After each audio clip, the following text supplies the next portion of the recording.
원래는 되게 끼스럽게 했으니까 이제 자연스럽게 하자. 요즘에 자연스러워가 모토잖아. 네, 안녕하세요 여러분. 게이국어 거의 1년? 1년 만에 돌아왔고요. 다들 박수. 네, 안녕하세요 여러분. 남자이고요. 지팡이가 없어가지고. 아니 뭐가 끼스러워. 그냥 막대기인데. 아니 제가 원래는 게이국어를 찍을 생각이 없었어요. 근데 이제 여기 계신 댕구님이 꼭 찍고 싶다고 하셔서 주제도 방금 정했거든요. 자, 오늘의 주제 그럼 먼저 말해볼까요? 친구의 전애인 만날 수 있는가? 정확히 말하면 사실 친구의 전애인과 섹스를 할 수 있느냐, 연애를 할 수 있느냐. 아니, 근데 포괄적으로 봐야지. 사실 우리가 그러니까 친구의 전애인과 뭐가 있었던 적이 있어? 친구의 전애인을 좋아해 본 적이 있어? 있네, 씨발! 아니 생각하면 여기서 말하는 친구는 절친을 말하는 건가요? 그래, 절친으로 한번 해보자. 절친이면 약간 취향이 안 겹쳐서 맞아. 절친 말고 지인 정도. 오케이, 그럼 지인 정도로 해야 되나? 그래도 꽤 친한 지인? 그냥 술자리나 뭐든 모임을 할 수 있는 지인으로 하는 그래. 그럼 그러니까 친구가, 예를 들어, 내 친구가 있어. 그래, 친구랑 사귄 애를 A라고 하자. 그럼 A를 상상하면서 X를 해본 적이 있어?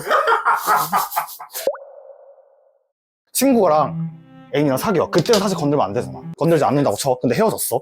헤어졌는데 헤어지면은 정말 내 너무 식이야.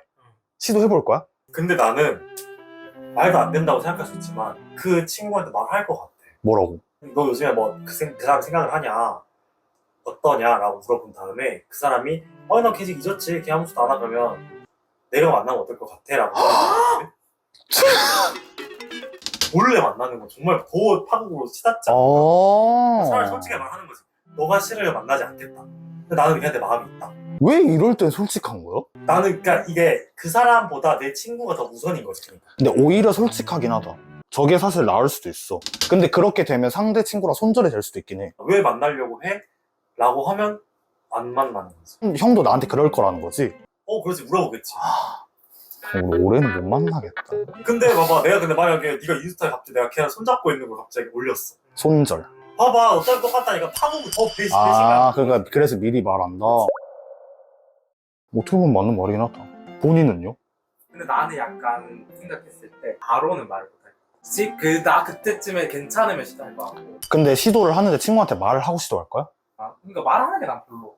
근데 언젠간 알게 될 수도 있잖아, 저 사람 말대로. 지금 그냥 이걸 또 다르게 생각해보면 우리 단독 사람들이잖아. 어떻게 보면 또 이렇게 역결극이 설계잖아. 그리고 결국엔 아는 사람이지. 그러니까 그렇게 보면은 어차피 다 할 거 다 하는 사람들인데 굳이 나는. 애초에 연인 문제가 아니라 그냥 내 애인이었던 사람과 친하게 지내는 것조차 싫어하는 애들도 많아. 부모님 얘기잖아요. 맞아요. 저는 있었잖아요. 경험담이 있었어요. 그래서 저는 그때 물어봤었거든요. 너가 싫으면 안 만날 거다. 라고 했더니 만나지 말았으면 좋겠다 해서 저는 그때 안 만났죠. 그러니까 친구가 우선일 거면 무조건 물어봐야 되지 않냐는 생각이지. 근데 나는 조금 반대야. 여기 입장에는. 그러니까 다 이해가 되거든? 근데 나는 굳이 그렇게 아사리판 내면서까지 걔를 만나고 싶지가 않아. 애초부터 처음부터. 그러니까 마음이 가는 거는 다른 마음으로 상쇄시키면 돼. 세상에 남자는 많은데 걔밖에 없는 게 아니잖아. 근데 그거 하나 때문에 이 모든 걸 망칠 수는 없어. 아까 우리의 전제는 완식이었잖아요. 근데 이제 이 상황에서 애가 만약에 들이댄다면? 아니지, 근데 전제가 조금 잘못됐어. 우린 단톡 같은 데서 만났는데 내가 쟤를 마음에 품고 있었어? 근데 현 애인이 돼버린 거야. 근데 보면서 점점 내가 마음이 커져버리는 거지. 그런 경우도 있잖아. 하지만 나는 그냥 아사리판이 싫어, 그냥.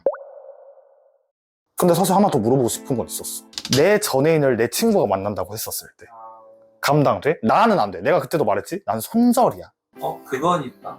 뭐? 내 마음이 이미 다 식어서 끝난 관계에 정말 상관없는데 내가 헤어짐을 통보받은 그런 입장이라면 좀 다르지 않아? 나는 그냥 둘 다 안 돼. 아예 내 마음이 없으면 상관없어. 그래? 추억이라는 게 있잖아. 어쨌든 추억이라는 게. 끝났잖아. 해봐, 계속 논쟁해봐. 네, 그래서 이렇게 친구의 전애인과 제 전애인의 친구 만나기 뭐 이런 얘기를 해봤는데 결국 답은 없네요. 답은 안 나오죠, 사실. 답은 안 나오네요. 이건 사실 개인의 성향이 있고 개인의 기호네요. 기호지. 탑 바텀을 선택하듯. 근데 이 영상을 보러 오는 사람들은 이미 그거잖아. 답을 원해서 온 거잖아. 그냥 본인이 원하는 선택을 하세요. 전 아사리판이 싫어서 그냥 다 안 된다고 하거든요. 내가 봤을 때 이건 평생 답이 안 나오겠다. 여러분들이 선택하세요.